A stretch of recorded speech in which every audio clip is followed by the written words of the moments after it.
صفحہ نمبر 22 سورۃ الفتح۔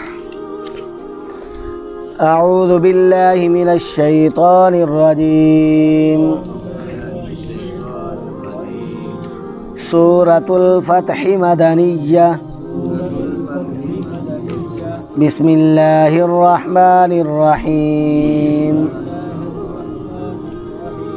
انا فتحنا لك فتحا مبینا لیغفر لك اللہ ما تقدم من ذنبك وما تأخر ويتم نعمته عليك ويهديك صراطا مستقيما وينصرك الله نصرا عزيزا هو الذي أنزل السكينة في قلوب المؤمنين ليزدادوا إيمانا مع إيمانهم ولله جنود السماوات والأرض وكان الله عليما حكيما۔ صدق اللہ العظیم۔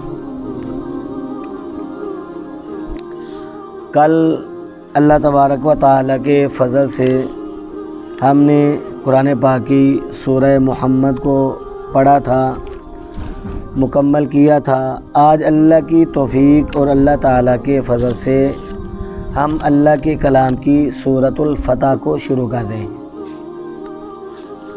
اس سورت کا نام سورہ فتح ہے، اور اس کی پہلی آیت میں اللہ تبارک و تعالیٰ نے اس کا تذکرہ فرمایا فتحا مبینہ۔ یہ سورت مدینہ طیبہ کے اندر نازل ہوئی، اور نزول کے اعتبار سے اس سورت کا 111واں نمبر ہے، اور قرآن پاک کی ترتیب کے لحاظ سے اس سورت کا 48واں نمبر ہے۔ اس سورت کی 29 آیات ہیں اور اس کے 4 رکوع ہیں۔ مدینہ طیبہ میں اللہ تبارک و تعالیٰ نے اس کو نازل فرمایا، اس لیے یہ سورت مدنی ہے۔ حضور نبی اکرم صلی اللہ علیہ وآلہ وسلم مکہ سے ہجرت فرما کر مدینہ طیبہ میں تشریف لائے تو قریش مکہ نے آپ کا مدینہ میں بھی تعاقب نہ چھوڑا، یہاں تک کہ ہجرت کے دوسرے سال رمضان المبارک کے مہینے میں غزوہ بدر پیش آیا۔ ہجرت کے تیسرے سال شوال کے مہینے میں غزوہ احد پیش آیا، اور ہجرت کے 5ویں سال غزوہ خندق کا معرکہ پیش آیا، اور یہ تینوں معرکے، یہ تینوں لڑائیاں بڑھی تھیں اور براہ راست مشرکین مکہ کے ساتھ لڑی گئی۔ سن 6 ہجری میں حضور نبی اکرم صلی اللہ علیہ وآلہ وسلم نے ایک خواب دیکھا۔ خواب کیا دیکھا کہ اپنے اصحاب یعنی صحابہ کرام رضوان اللہ تعالی عنہم اجمعین کے ساتھ ہیں اور خانہ کعبہ کا طواف کر رہے ہیں، احرام کی حالت میں ہیں، طواف کر رہے ہیں، اور طواف کے بعد بعض اصحاب تو یہ حلق وغیرہ کروا رہے ہیں، سر مڈوا رہے ہیں، بال وغیرہ کٹوا رہے ہیں۔ حضور نبی اکرم صلی اللہ علیہ وآلہ وسلم نے اپنے اس خواب کا تذکرہ اپنے اصحاب کے سامنے کیا کہ میں نے آج یہ خواب دیکھا۔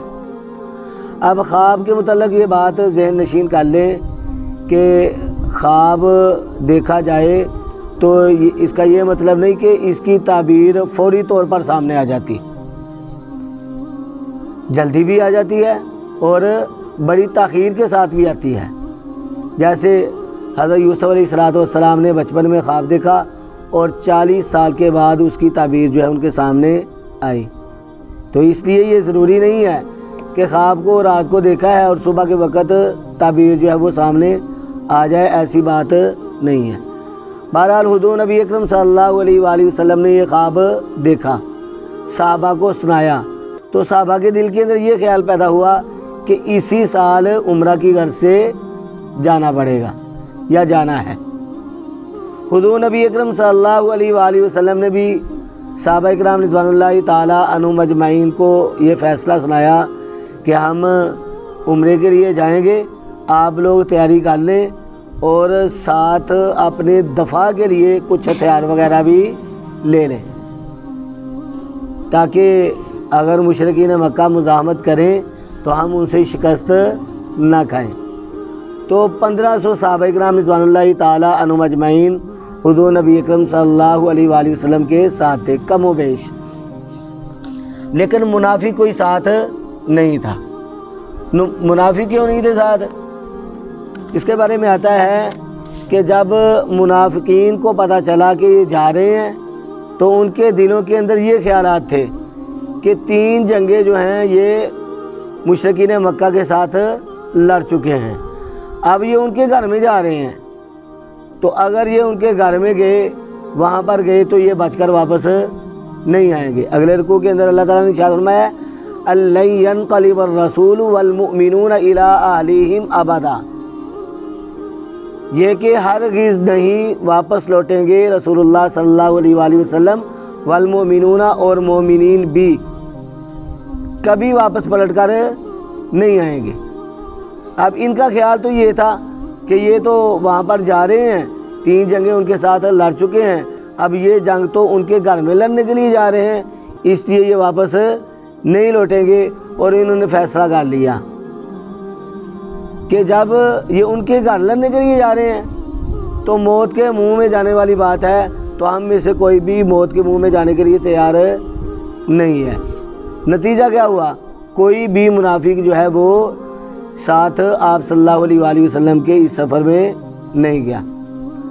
اب صحابہ کرام رضوان اللہ تعالیٰ عنہم اجمعین حضور نبی اکرم صلی اللہ علیہ وآلہ وسلم کے ساتھ اس سفر کے لیے نکلے۔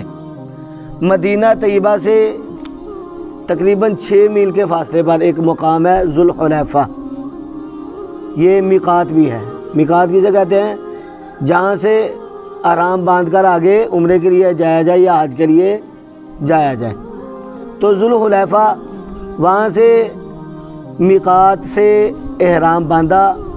اب میقات اور بھی ہیں، یہ تو مدینہ طیبہ والوں کے لیے ہے نا، تو میقات یعنی احرام باندھ کر نکلنا۔ جس طرح نماز ہم پڑھتے ہیں، نماز میں تکبیر تحریمہ جو ہے وہ فرض ہے، تکبیر تحریمہ سے ہماری نماز شروع ہوتی ہے۔ اب تکبیر تحریمہ ہم نے جب کھیلی تو پہلے کام جو ہمارے اوپر حلال تھے بعض کام، وہ اب تکبیر تحریمہ کہنے کے بعد ہمارے اوپر حرام ہو گئے ہیں۔ اسی طرح جب میقات سے حاجی یا عمرہ کرنے والا احرام باندھ لیتا ہے تو احرام باندھنے کے بعد اس کے لیے حلال کام کچھ حرام ہو جاتے ہیں، جیسے سلا ہوا لباس پہننا، خوشبو لگانا، بال کٹوانا، ناخن کاٹنا یا اپنے سر کو ڈھانکنا، یہ احرام باندھنے کے بعد ان کے لیے کیا ہو جاتے ہیں؟ حرام ہو جاتے ہیں۔ تو صحابہ کرام رضوان اللہ تعالیٰ عنہم اجمعین حضور نبی اکرم صلی اللہ علیہ وآلہ وسلم کے ہمراہ ذوالحلیفہ سے احرام باندھ کر اس سفر کے لیے روانہ ہوئے۔ مکہ مکرمہ سے تقریباً 6 میل کا فاصلہ رہ گیا تھا، ایک مقام ہے حدیبیہ، جس کو آج کل کے جغرافیہ میں شمیسہ بھی کہتے ہیں۔ وہاں پر حضور نبی اکرم صلی اللہ علیہ وآلہ وسلم اپنے ساتھیوں کے ساتھ پہنچے تو مشرکین مکہ کو علم ہو گیا کہ مسلمانوں کا لشکر آ رہا ہے۔ ان کو یہ شبہ ہوا کہ یہ تمہارے اوپر حملہ کر دے گا، یہ تو لڑنے کی غرض سے آ رہے ہیں۔ تو انہوں نے کیا کہا؟ انہوں نے مزاحمت کی، انہوں نے راستہ روک لیا، انہوں نے یکے بعد دیگرے 4 نمائندے بھیج دیے۔ حضور نبی اکرم صلی اللہ علیہ وآلہ وسلم کے دل میں بھی یہ خیال پیدا ہوا کہ ہم بھی ان کے پاس کوئی نمائندہ بھیجتے ہیں۔ حضرت عمر رضی اللہ تعالیٰ عنہ کو بلایا اور فرمایا اے عمر، ان کے نمائندے ہمارے پاس آئے تھے، جذباتی قسم کے لوگ تھے اور جذبات میں باتیں کر کے چلے گئے ہیں۔ میرا خیال یہ ہے کہ ہمیں بھی ان کے پاس ایک نمائندہ بھیجنا چاہیے جو ان کے جو پڑھے لکھے لوگ ہیں یا معاملہ فہم لوگ ہیں، ان کے پاس جائے اور ان کے ساتھ بڑی اچھی بات چیت کر لے۔ حضرت عمر رضی اللہ تعالیٰ عنہ کہنے لگے اے اللہ کے محبوب، یہ تو بہت اچھی بات ہے، بھیجنا چاہیے۔ آقا علیہ الصلوۃ والسلام نے ارشاد فرمایا کہ میرا ذہن تو یہ ہے کہ آپ کو بھیجا جائے۔ حضرت عمر رضی اللہ تعالیٰ نے جواب دیا اللہ کے محبوب، آپ تو جانتے ہیں کہ میری طبیعت ذرا سخت قسم کی ہے، اگر میں جاؤں گا تو کوئی ایسی ویسی بات ہو گئی تو مجھ سے برداشت نہیں ہوگی۔ تو اندیشہ اس بات کا ہے کہ فتنہ پھیلے گا۔ آپ ایسا کریں کہ حضرت عثمان ابن عفان رضی اللہ تعالیٰ عنہ بڑے ٹھنڈے مزاج کے ہیں، نرم مزاج کے ہیں، اچھی طبیعت کے مالک ہیں، وہ اچھی گفتگو کرتے ہیں، نرم مزاجی کے ساتھ کرتے ہیں، آپ ان کو بھیجیں تاکہ وہ اچھی بات چیت کر سکیں۔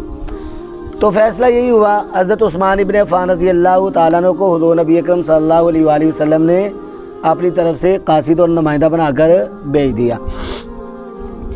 حضرت عثمان ابن عفان رضی اللہ تعالیٰ عنہ نے جب ان کے بزرگوں کے ساتھ جا کر بات چیت کرنی شروع کی تو نوجوان جذباتی قسم کے لوگ جو ہیں وہ دیکھ رہے تھے۔ انہوں نے کہا کہ یہ کیا بوڑھے کر رہے ہیں، آپس میں بڑی نرمی کے ساتھ بات چیت کر رہے ہیں۔ وہ آگے بڑھے، حضرت عثمان ابن عفان رضی اللہ تعالیٰ عنہ کو پکڑا اور ان کو قید میں ڈال دیا۔ اور روایت میں یہ بھی آتا ہے کہ انہوں نے ان کو قید میں ڈالا اور مشہور یہ کر دیا کہ یہ شہید کر دیے گئے ہیں۔ اور ایک روایت میں یہ بھی آتا ہے کہ افواہ یہی پھیلی تھی کہ ان کو قید کر لیا گیا ہے۔ بہرحال حضور نبی اکرم صلی اللہ علیہ وآلہ وسلم نے ایک درخت کے نیچے تمام اصحاب سے بیعت لی کہ ہم حضرت عثمان ابن عفان رضی اللہ تعالیٰ عنہ کا بدلہ لیے بغیر یہاں سے واپس نہیں جائیں گے۔ اور قرآن پاک میں اللہ تبارک و تعالیٰ نے اس صورت کے اندر اس کا تذکرہ بھی فرمایا ہے۔ اس بیعت کو بیعت رضوان کہتے ہیں۔ اب مشرکین مکہ نے اپنا ایک نمائندہ بھیج دیا جس کا نام تھا سہیل ابن عمر۔ اس کو بھیجا کہ معاملے کو ذرا حل کیا جائے شرائط کے ساتھ۔ تو حضرت علی رضی اللہ تعالیٰ عنہ یہ خوب نویس بھی تھے، بڑا اچھا لکھتے تھے اور زود نویس بھی تھے۔ حضور نبی اکرم صلی اللہ علیہ وآلہ وسلم نے حضرت علی رضی اللہ تعالیٰ عنہ کو لکھنے کے لیے بٹھایا اور ایک معاہدہ طے پایا جس کے اندر چند شرائط تھی۔ آقا علیہ الصلوۃ والسلام نے ارشاد فرمایا، اے علی تم لکھو بسم اللہ الرحمن الرحیم۔ یہاں پر سہیل ابن عمر کہنے لگا یہ تو تمہاری علامت ہے، بسم اللہ الرحمن الرحیم نہ لکھا جائے بلکہ اس کی جگہ کیا لکھا جائے، بسمک اللہم، بسمک اللہم لکھا گیا۔ دوسری بات، حضور نبی اکرم صلی اللہ علیہ وآلہ وسلم نے ارشاد فرمایا کہ آپ لکھیں ھذا ما قاضى علیہ محمد الرسول اللہ صلی اللہ علیہ وسلم، کہ سہیل ابن عمر اور محمد الرسول اللہ صلی اللہ علیہ وآلہ وسلم کے درمیان یہ معاہدہ طے پایا جا رہا ہے۔ یہاں پر سہیل ابن عمر کہتا ہے کہ یہ محمد الرسول اللہ صلی اللہ علیہ وآلہ وسلم کے الفاظ کو مٹا دیا جائے، کیونکہ ہم آپ کو اللہ کا رسول نہیں مانتے ہیں۔ اگر اللہ کا رسول مانتے تو پھر لڑائی کی ضرورت ہی پیش نہ آتی، تو آپ اس کی جگہ پر محمد ابن عبداللہ لکھیں۔ تو اس سفر میں یہ جو حدیبیہ کے مقام پر صلح نامہ طے پایا اس کے اندر بہت ساری شرائط بھی تھیں اور مسلمانوں کے حق میں بھی تھیں اور زیادہ تر مسلمانوں کے خلاف تھی۔ ان شرائط میں سے ایک شرط یہ بھی تھی کہ اس سال مسلمان یہاں سے واپس چلے جائیں اور اگلے سال عمرہ کے لیے آئیں اور 3 دن یہاں پر قیام کریں، چوتھے دن واپس روانہ ہو جائیں۔ تو اس سال مسلمانوں کو عمرے کے لیے نہیں جانے دیا گیا، ان کا راستہ روک لیا گیا۔ مشرکین مکہ نے مزاحمت کی۔ جب مسلمان یہاں سے واپس جا رہے تھے تو راستے میں اللہ تبارک و تعالیٰ نے اس صورت کو نازل فرمایا۔ اللہ تبارک و تعالیٰ نے ارشاد فرمایا، انا بے شک فتحنا ہم نے فتح عطا کی، لکا آپ کو، فتح مبینہ کھلی فتح، واضح فتح عطا کی۔ بے شک ہم نے آپ کو واضح فتح عطا کی، اے میرے محبوب ہم نے آپ کو واضح فتح عطا کی۔ حضرت عمر رضی اللہ تعالیٰ عنہ نے جب سنا تو کہنے لگے، اے اللہ کے محبوب یہ جو شرائط لکھی گئی تھی یہ تو ہمارے حق میں نہ تھی، تو پھر فتح کیسی؟ پھر بھی ہم اس کو فتح کہیں گے۔ تو آقا علیہ الصلوۃ والسلام نے ارشاد فرمایا ہاں یہ فتح ہی ہے، یوں سمجھو کہ یہ فتح کی تمہید ہے۔ اب سن 6 ہجری میں یہ معاملہ پیش آیا تھا۔ 2 سال گزرنے کے بعد اللہ تبارک و تعالی نے مسلمانوں کو مکہ میں فتح عطا کی، فاتحانہ طور پر مسلمان مکہ کے اندر داخل ہوئے، اور اس وقت جو بڑے بڑے کافر سمجھے جاتے تھے، یعنی حضرت خالد ابن ولید رضی اللہ تعالیٰ عنہ جو فاتح شام تھے وہ بھی مسلمان ہو گئے، اور حضرت عمر بن عاص رضی اللہ تعالیٰ عنہ جو فاتح مصر تھے وہ بھی مسلمان ہو گئے۔ یعنی مکہ کے فتح ہونے پر یہ مسلمانوں کے معاملات کافروں کے ساتھ بہتر ہونے لگے، اور اس یعنی صلح حدیبیہ کے بعد ان کی آپس میں آمد و رفت بھی پہلے سے زیادہ ہو گئی اور نفرتیں بھی کم ہونا شروع ہو گئی۔ تو اللہ تبارک و تعالیٰ نے ارشاد فرمایا کہ بے شک ہم نے آپ کو کھلی فتح عطا کی ہے، لیغفرا تاکہ معاف کر دے، لکا آپ کو، اللہ تعالی ما تقدم جو پہلے ہو چکی ہیں، من ذنبکا آپ کی لغزشیں، وما تأخرا اور جو بعد میں ہوں گی۔ کیا مطلب؟ اللہ تبارک و تعالیٰ نے ارشاد فرمایا تاکہ آپ کا رب آپ کو معاف فرما دے۔ یہ پہلے بھی ہم پڑھ چکے ہیں کہ ہمارا ایمان ہے، ہم اہل سنت والجماعت ہیں، ہمارا ایمان ہے کہ انبیاء معصوم ہوتے ہیں، انبیاء گناہوں سے پاک اور صاف ہوتے ہیں، گناہ کبیرہ سے بھی اور گناہ صغیرہ سے بھی وہ پاک ہوتے ہیں، صاف ہوتے ہیں۔ اب یہاں پر ایک لفظ اللہ تبارک و تعالیٰ نے ارشاد فرمایا ذنب۔ ذنب عربی زبان کا لفظ ہے، یہ لغزش کو کہتے ہیں، اور لغزش جو ہے یہ انبیاء کرام علیہ الصلوۃ والسلام ان کی رائے بھی غلط ہو سکتی ہے۔ اب اس غلط رائے کو ہم ذنب کہتے ہیں، لغزش۔ اللہ تبارک و تعالیٰ نے ارشاد فرمایا اے میرے محبوب آپ سے پہلے جو لغزشیں ہو چکی ہیں اور بعد میں ہوگی، آپ کے رب نے آپ کو معاف کر دیا۔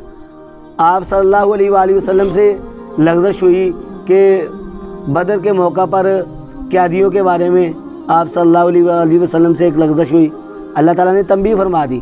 اسی طرح شہد کی حرمت پر آپ صلی اللہ علیہ وآلہ وسلم سے ایک لغزش ہوئی تو اللہ تبارک و تعالیٰ نے سورۃ التحریم نازل فرما دی۔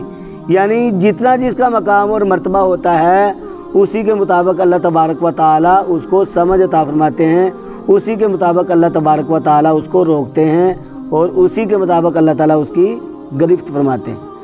اللہ تبارک و تعالیٰ نے ارشاد فرمایا تاکہ معاف کر دے آپ کو اللہ تبارک و تعالیٰ جو لغزشیں آپ سے پہلے ہو چکی، وما تاخرہ اور جو بعد میں ہوں گی۔ ویتم اس کا تعلق بھی پیچھے ہے، لیتم یعنی ولیتم اور پوری کرے نعمتہ اپنی نعمت علیہ کا آپ صلی اللہ علیہ وآلہ وسلم پر، آگے ولی یہدیہ کا، اور تاکہ وہ چلائے آپ صلی اللہ علیہ وآلہ وسلم کو صراط مستقیمہ سیدھے راستے پر، آگے وینصرک اللہ اور تاکہ وہ مدد کرے آپ کی اللہ تعالی نصرا عزیزا، زبردست مدد کرنا۔ تو اللہ تبارک و تعالی نے زبردست مدد فرمائی، یعنی یہ صلح حدیبیہ کے 2 سال کے بعد اللہ تبارک و تعالی نے مسلمانوں کو فتح عطا کی، فاتح کی حیثیت سے مسلمان مکہ مکرمہ میں داخل ہوئے۔ اب یہ تو آپ صلی اللہ علیہ وآلہ وسلم نے سن 6 ہجری میں یہ فیصلہ کیا تھا کہ ہم عمرے کے لیے جائیں گے، اس سے پہلے جو ہے وہ حج فرض نہیں تھا، حج 9 ہجری میں فرض ہوا ہے، اس وقت عمرہ ہی کرنا تھا، 9 ہجری میں حج فرض ہوا ہے۔ اس سفر میں آپ صلی اللہ علیہ وآلہ وسلم کا مقصد اور ارادہ یہی تھا کہ ہم کیا کرنے کے لیے جائیں گے، عمرہ کرنے کے لیے جائیں گے۔ تو اجازت نہ ملی، اگلے سال پھر عمرے کے لیے گئے تھے، اور اس سے اگلے سال جو ہے وہ مکہ فتح ہو گیا۔ اب اللہ تبارک و تعالیٰ ارشاد فرماتے ہیں کہ ہم نے آپ کی زبردست مدد کی، صلح حدیبیہ کے 2 سال بعد ہی ہم نے آپ کو مکہ کے اندر داخل کر دیا، اور تورات کے اندر جو پیش گوئی تھی وہ بھی پوری ہوئی۔ وہ کیا تھی؟ وہ پیش گوئی یہ تھی کہ آخری پیغمبر صلی اللہ علیہ وآلہ وسلم فاتح کی حیثیت سے 1000 قدسیوں کے ساتھ فران کی چوٹیوں سے ظاہر ہوں گے اور مکہ مکرمہ میں فاتحانہ انداز میں داخل ہوں گے۔